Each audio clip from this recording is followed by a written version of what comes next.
ወደፊት ይመጣሉ ምን አይነቶች ይመጣሉ ከኛ ቋንቋ ጋራ አንድ ያልሆኑ ግን ኢትዮጵያን እኔ የተሻለ አስተዳድራታለሁ ብሎ የሚመጡ አሉ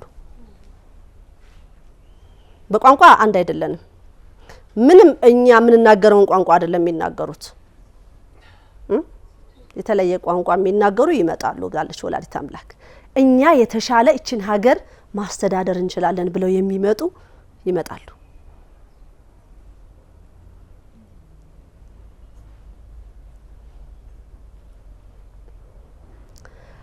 ኦሮሞ ነው አማራ ነው ትግሬ ነው ጉራጌ ነው በምን ቋንቋ ልናገረው እንግሊዘኛውን አልለው ምኑን ልበለው የዮፍ ቋንቋ ምንድን ነበር የዮፍ ቋንቋ አለ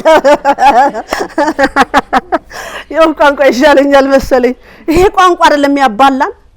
አይደል አዎ እኔ ኢትዮጵያን በተሻለ ሁኔታ ታላቋ አቢሲኒያን እኔ በተሻለ ሁኔታ ሀገሪቷን የመምራት አቅም አለኝ ገንዘቡም አለኝ ዕውቀቱም አለኝ ፍቅርም ሰጣለሁ ብሎ የሚመጣ ከኛ ቋንቋ ውጪ ይመጣል እቺን አስምሮባት እንግዲህ ማንግባባት ደሞ ነገሮች ደሞ ይኖራሉ ከዛ ሰው ከሚመጣው ደሞ የማይጥመንም ነገር ደሞ ይኖራል አሃ ይሄ ትንቢት ነው መናገር አለብኝ ግልጽ ነው የኢትዮጵያ ሕዝብ ጥግ ድረስ ማወቅ አለበት የተባልኩትን ነው ከሰማይ የተሰጠኝን አይ የኔን ቋንቋ ሳይናገር አረም ሚለው ገብቶሻል ምንድነው ያለው አይ ንግስተ ነገስት የዛኔ እንደዛ ብለው ነበር ስለዚህ ይሄን ማለቱ ነው ማን ይሆን የሚመጣው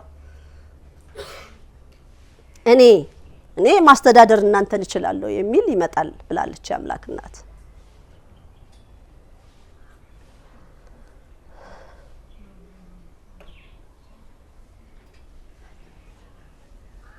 ጦርነት አልፈልግም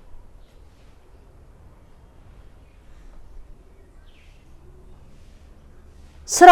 በደንብ አለ መሰደድ የለም ህፃናት በጉዲፈቻ መውጣት የለም የሚል